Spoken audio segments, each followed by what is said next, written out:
किसी भी अखबारियों से मैं सवाल करता हूं, बताइए किसी इमाम का झूठा कौल बताइए कि मातम करो जंजीर का, कमा का मातम करो।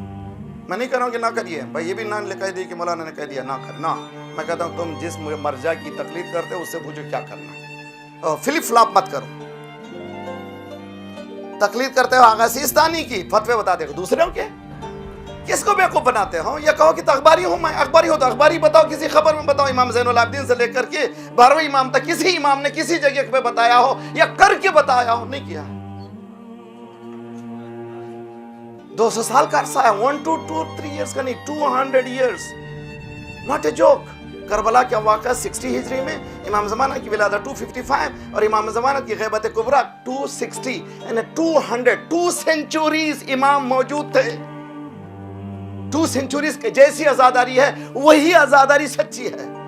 उस आजादारी का जिंदा करना आप पर भी वाजिब है, हम पर भी वाजिब है। आजादारों में तकसीम ना कीजिए। हमको जो हक है वो हक बोलने दीजिए, आपको जो हक है वो कीजिए। आप मर्जी के मुताबिक चलना चाहते हैं, हम इमाम के मुताबिक चलना चाहते हैं। सलवात पढ़िए।